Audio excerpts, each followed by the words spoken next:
Welcome to the Encore Audio Archives YouTube channel. I'm Taper Dave, and this is my channel. I've uploaded hundreds of talks here that I've recorded at meetings in West LA, and I've also recorded conventions starting in 2013. I've got a bunch of those up. And Walt and Mary Murray, the original owners of Encore Audio Archives, started the company in the 80s, and Walt recorded Joe and Charlie's and a bunch of stuff down in Vista, California. My sobriety date is June 20th of 1994.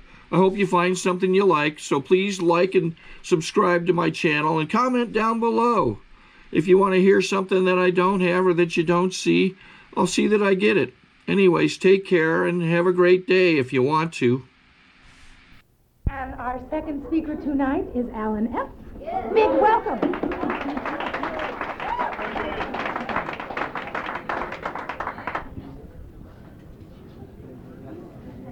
Hi, my name is Alan Fudge. I'm an alcoholic. And I'm sober today by the grace of God and the principles of Alcoholics Anonymous. It's a pleasure to be here. I would like to thank Dan for asking me.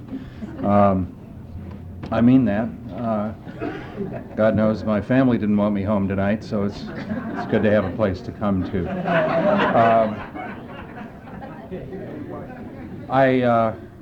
Congratulations to the people who took chips and the birthday people, and thank you, Susan, for your talk. I mean, I loved what you had to say. You know, I love to laugh at meetings, and I love to I love to hear the program, and I love to see it in action. And the beauty of it is, I see it through you. I mean, I do what I do, and I try and do the steps on a daily basis, and I try and and that's inside me, and it's going on, and that's okay. I mean, I have to do that sort of thing. It's like a big balance. How you doing, Stevie? This big balance that the perfect formula is the steps, prayer and meditation, the meetings, the people. You know, I mean, I can sit there and meditate all day long and be just so damn spiritual I'm no earthly good. I can go to so many meetings and not work any of the steps and try and fool you and say, you know, just because I can hide out at meetings if I want, if I'm not trying to work the steps or anything like that. There's a whole bunch of ways to do it piecemeal and have no results, but when you put it all together, I mean, when I pray and I expect, you know, and I try and do these things, and then I come to meetings and I see that you're doing them, and I see God working through you. I mean, the only thing that treats my alcoholism is either a drink or the steps. Those are the only fixes. I've done the drinking. It is not a pleasant thing for me anymore. I've done that. My ride, I mean, the bungee cord was about 10 feet too long. Let go, it'll be fine, you know. Humpty Dumpty sat on a wall, and all the 12 steps. There's a T-shirt that was going around for some time. It said, "Shit happens," you know, and it was a rather fatalistic point of view. I thought, you know, shit happens, and I saw my favorite T-shirt said that on the front, and on the back it said, "So do miracles." You know, and so do miracles. I mean, we're not here because everything was just terrific out there. I did not wake up one morning and say, "Oh, I think I'll go do a paper on Alcoholics Anonymous." And even though, you know, I tell most people I meet that I'm just here doing a paper. AA is wonderful for those of you who need it, and I could, you know, I mean, I need it a lot. And I thank God it's here. I was reminded by a dear friend several years ago that there was a day when AA did not exist, and it was real tough on a lot of people. And AA can still not exist if it is abused, if it is deleted, diluted, if it is treated the way it's being treated sometimes, you know. And it is a very precious thing. It's covered fully and up to page 164, and even in the stories afterward. It's all in the book, you know. I am an alcoholic. I was born in Kansas, which is not why I drank. My parents broke up when I was 4 years old, which is not why I drank. My parents never took one drink for me. Something was always inside of me that said, you know, I mean, I've never looked like Susan, you know?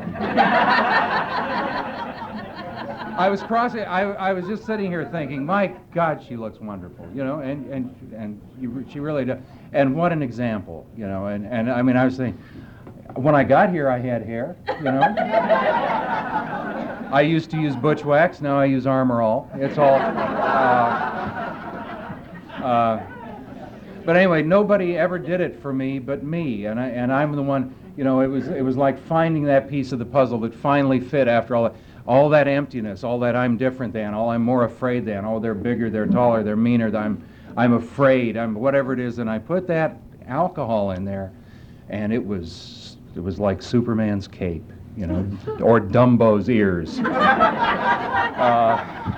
I could just, you know, or the crow's feather, you know, whatever it was, you could just fly with it, and it was that piece, and then that turned into the snake in the basket that was out to get me, you know. I bought too many tickets on the roller coaster, you know, and there came that day through mechanical failure where the fat white boy just dropped down at it. Let go, it'll be fine. Yeah. What? Yeah, there he goes. Oh, he's getting up, he's going on it again. He knows they'll fix the chair this time. Yeah, so, yeah, it was kind of rough. But it was all inside. I mean, nothing horrible happened on the outside, but it was all inside, but, you know, these ears, which are on my head and not on yours, they, lucky you. Again, a very dear friend said, has been known, he said, when I am in my own head, I am behind enemy lines. I'm reminded, there's lines in the big book that are very funny, is an alcoholic in his cups is an unlovely creature. You know, and things like this. I started drinking, my first time, I was raised to hate drinking, and because my father drank and beat my mother, and that's why the family separated, and my mother was my security, you know, when you're 4 and 5, it was the only family, and my brother, and we were raised to hate what he did, what my father did. And over a period of years, I mean, I was raised to hate it, but over a period of years, I became exactly what I hated. I'm a spitting image of my father, you know, and I know people who loved him dearly. And I don't even know if he was an alcoholic, but that's what precipitated there. And so the lesson to me was I become what I hate. Or if I hate something, there's something about that I recognize in me very strongly that's in that. You know, it's hard to hate something you don't know, and so if there's something that somebody does, it's something I'm usually very familiar. Oh, I know why he did that. It's because, and then I run off the reasons why I would do that. You know, anyway, it's got nothing to do with much. I'm just filling the time between now and 11. When the cleanup crew is in here and I'm still talking, we'll be talking about dealing with unmanageable wealth and multiple orgasms.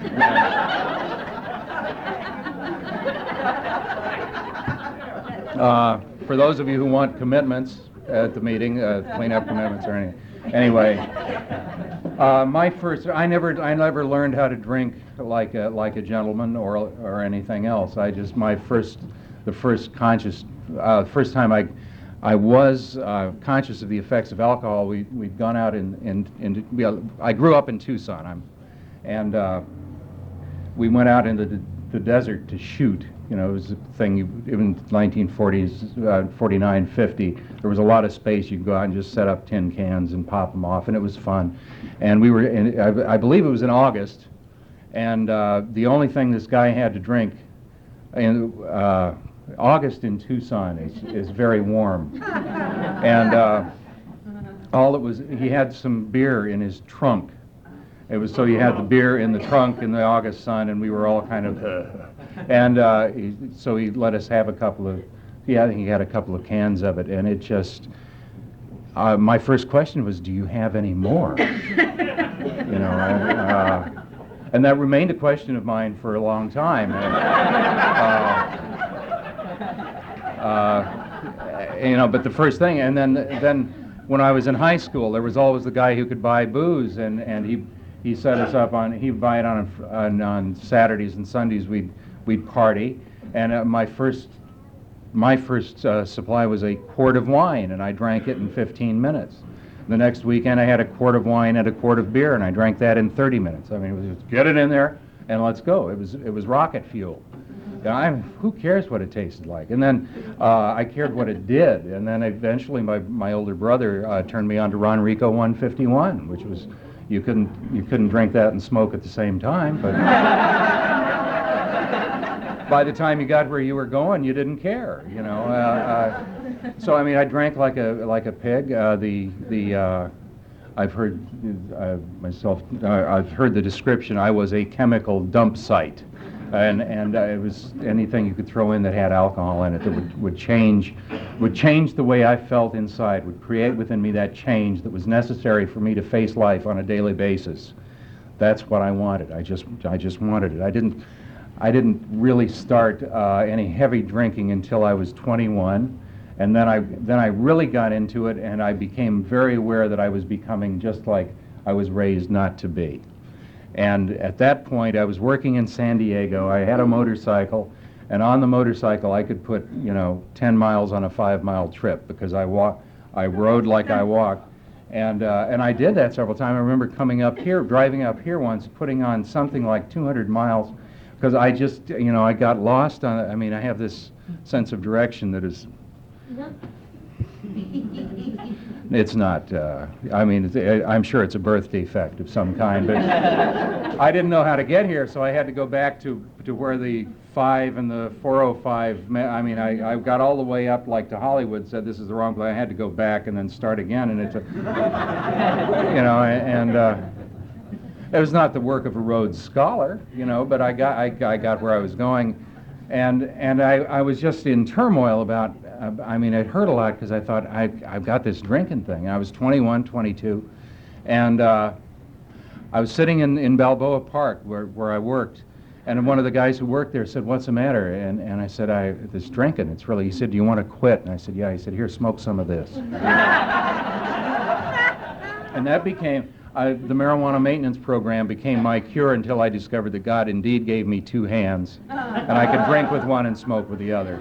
But I think that the marijuana gave me 9 more years out there, because I never, if I had kept on like I was going on, I would have died. Hit something really grim would have happened. As it was, I mean, on the outside. As it was, I just got deeper and deeper inside. Now, the way I got, and it was just, I had extreme fear. I had to have something to kill the sound in my head.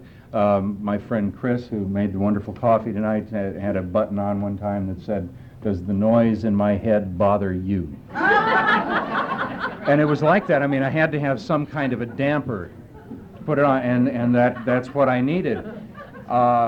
I had a roommate in San Diego who was an overt drunk. I mean, he was a car crasher. He was a fighter. He was a wild man, and he went through this complete change. He was very overt, and he was an embarrassment to be around when he was drunk. But he was one of the finest people you'd want to be around when he was sober. Just a real good guy. And time passed by, and he announced one time that he said, "I won't be coming down to party with you this weekend. I've joined Alcoholics Anonymous." And I said, "Good. You should." I mean, I could see something was wrong. Anything. I mean, even AA. I think whatever it takes to fix him. That's fine. Let him be fixed, even if he has to sink to those depths. And a couple of months later, I saw him. And it was like a new person. I mean, it wasn't Jimmy. It was this. There was life in his eyes, and it was like the scene in the book. He was a different person, and he was saying what Alcoholics Anonymous did for him. Now we were talking in my Hollywood garage apartment. It was one of the.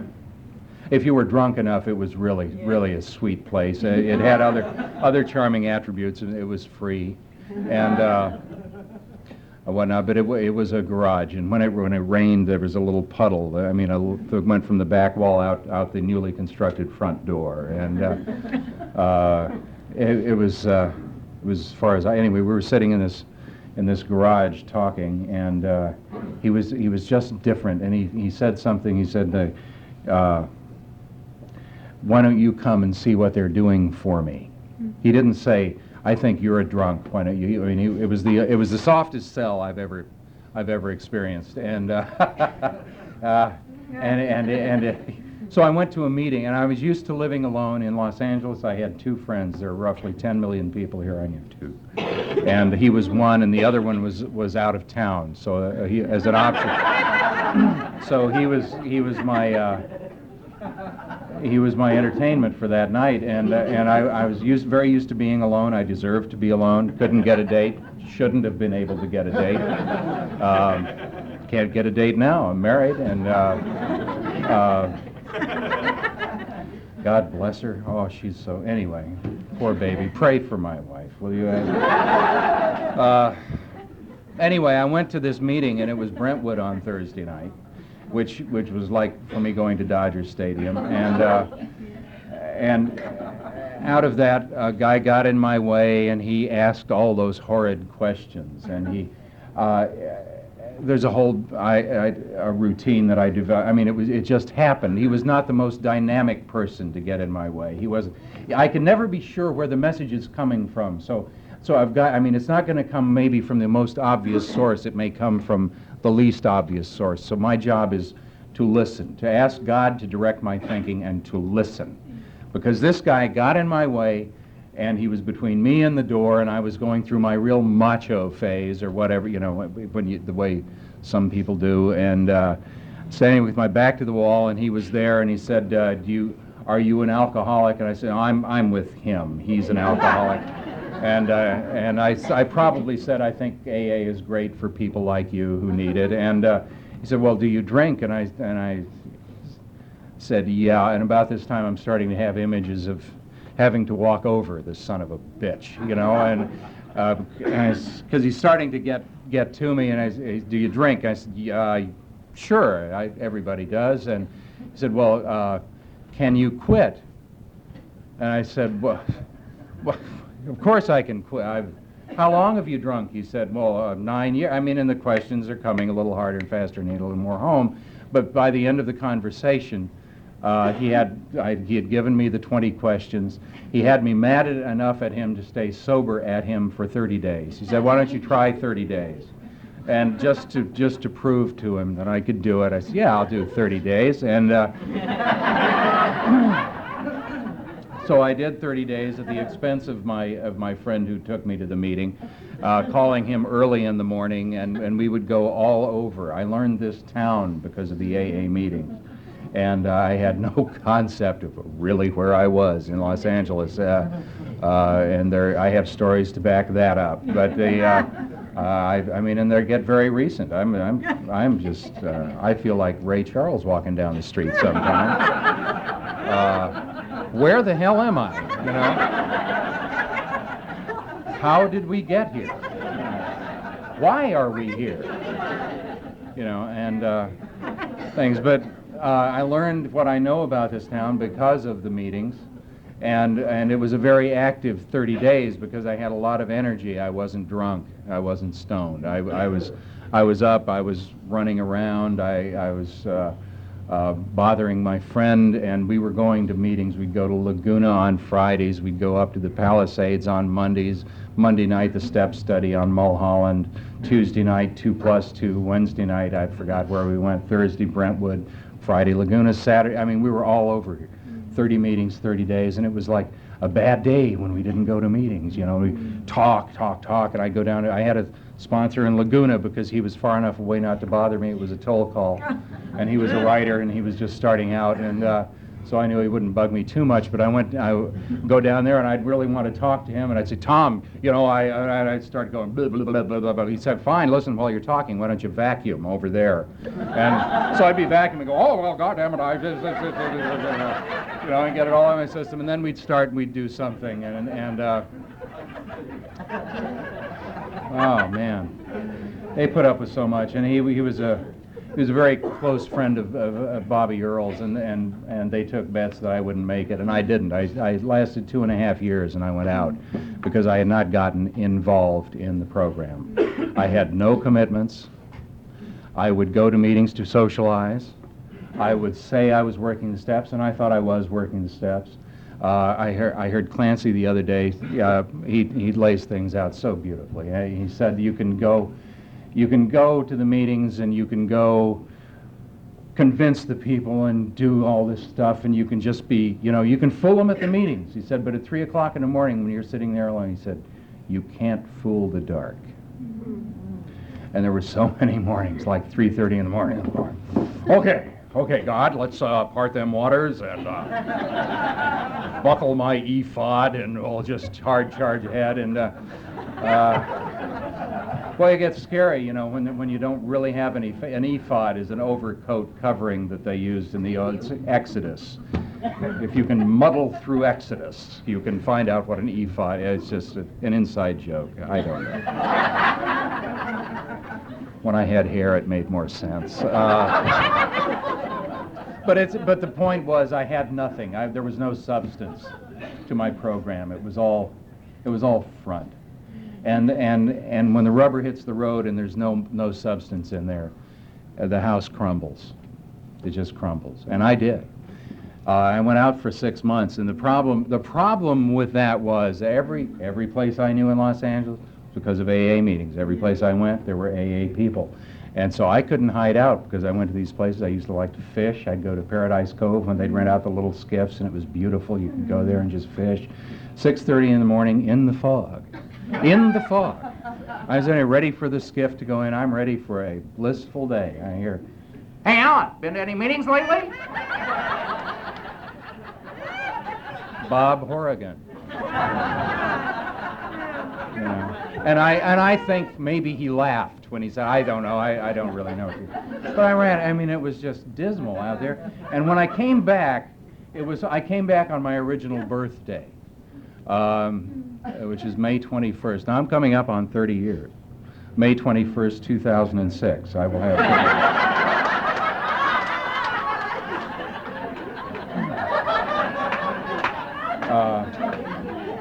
Well, that's a very meaningful date for me to remember. I'm closer now than I ever have been. At any rate, and so it was some time ago that all this happened. But when I came back, it was with a different set of motives and whatnot. And over a period of time, and I'm not a fast study. I'm a real slow.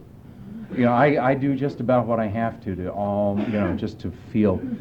There are certain commitments I've had to make, like I do not drink no matter what. I was told I never have to take another drink again unless I choose to, and I believe that. Let go, it'll be okay. I've had two. Well, I have a great sponsor now, but I've had two classics, and one was Fred Ellis, and the other was Ken O'Brien. And Fred was a very spiritual man. And I asked him several times, when he was dying, he had cancer, and I said, Fred, what do you do when that fear starts to go? And he just went, let it go, let it go, And a lot of things that he did that I remember, and he remains very dear to me, and he's one of those really spiritual people. And Ken O'Brien taught me the discipline of the steps.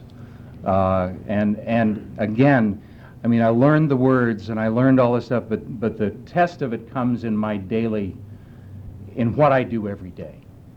Is it there? Is it not there? I mean, I have things I have to do every day, or they will be presented to me, and thank God it's there, and the people are there. I know enough people. There are a lot of people in this room I know and admire, and there are a lot of people in this room that I dearly love, and would do anything for. There is no one in this room that I wish drunk. I prayed for the guy who stole my wife's purse when I saw him in court the other day. It was nothing very flowery.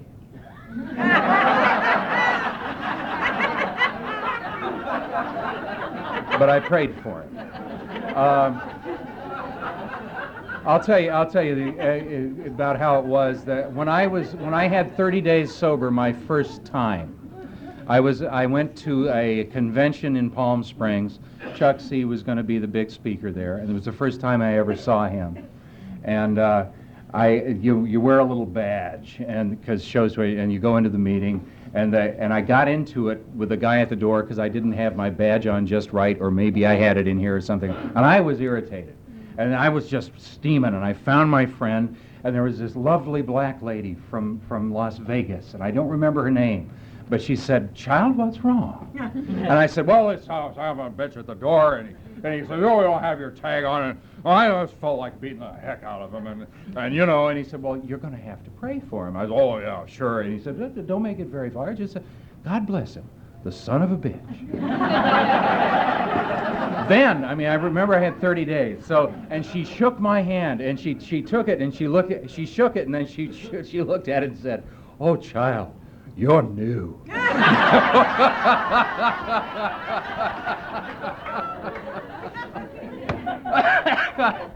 I said, "How did she know that?" You know, it was kind of...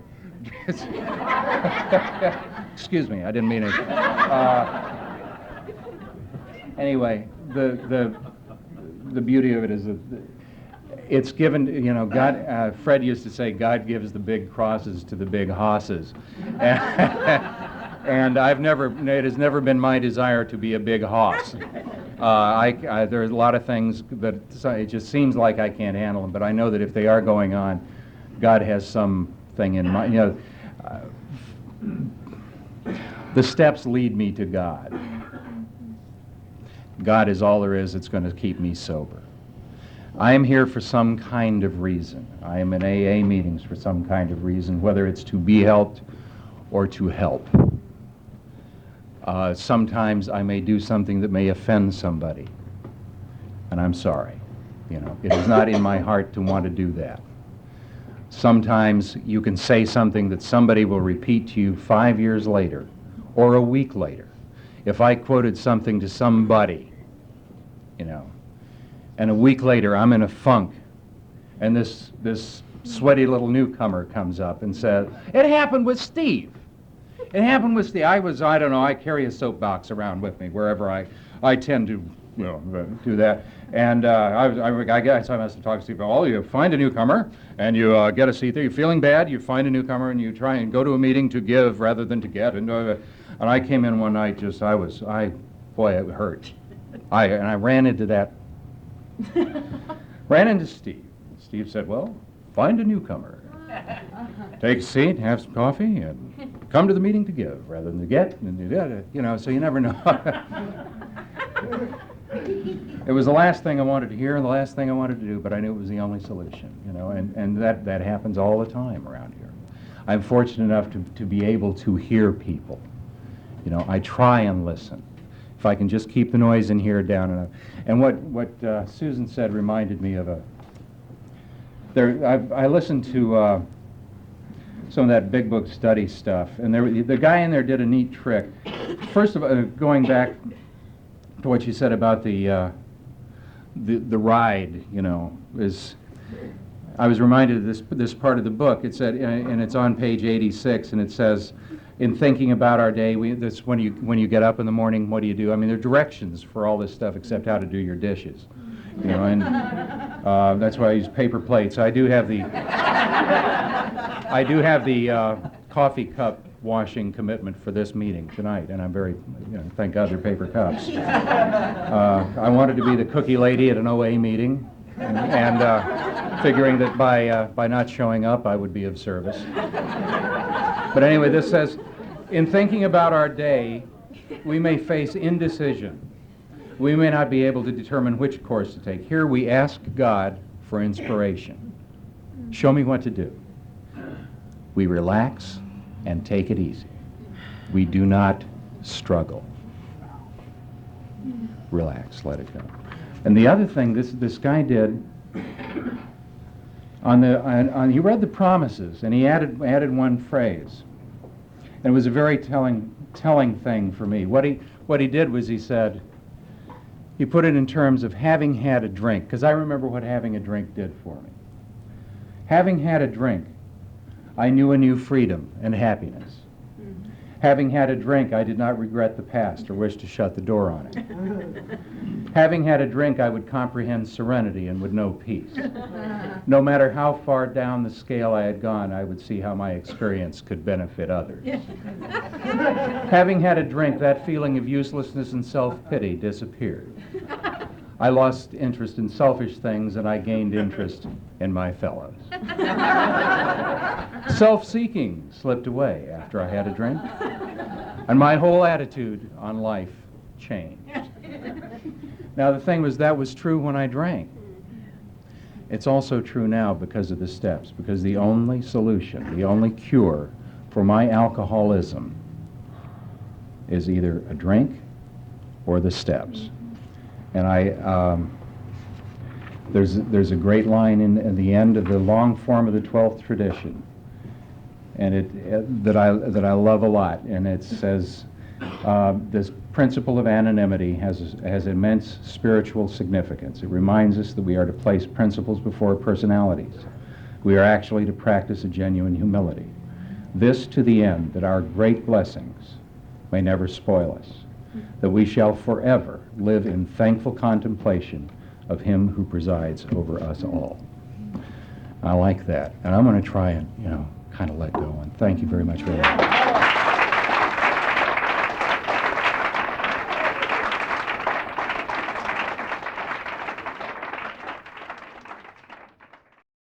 Sorry to interrupt your viewing. Taper Dave here. Just wanted to take a second to ask you to like and subscribe to my channel. Let me know if you like what you're listening. I've got some very good talks here, and this one's a great one. Just curious, do you think this is better than Zoom? Tell me what you think. Okay, this is how I prepare my drone for launching. I like to do it inside the cab of my truck so I'm not standing outside in the weather.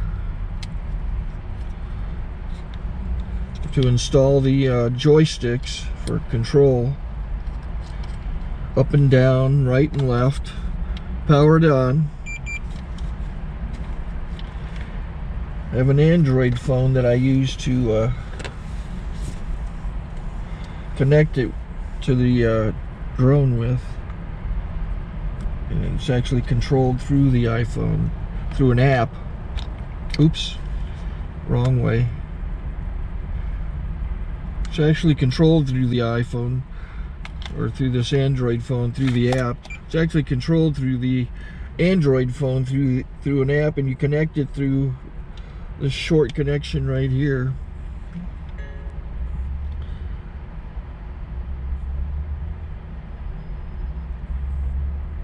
Remote control connected. Remote control's connected. So I pull out the drone. I have to extend the legs. Long legs extended first, then the short legs. Remove the gimbal protector.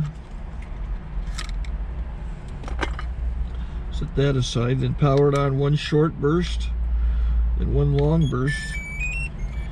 I lay it down. So I have to go to calibrate. So the drone's not connected yet. It shows you here as this drone gets disconnected, even though the remote's powered on. So the drone has to establish it's connected. So I go into the app to calibration mode. First I'll calibrate the remote controller. Start calibration. Out, in, oop, out, in, up, down, and then this little wheel is to control the gimbal. So it's calibrated. Go to gimbal calibration, start calibration, and then it calibrates the gimbal. I don't know if that shows up. The gimbal's moving all over the place. changes. You can see it on the video. And I'm calibrated to take off. It's acquired 7 satellites at the moment. There are 26 satellites up in the sky, which it has to acquire before you can take off.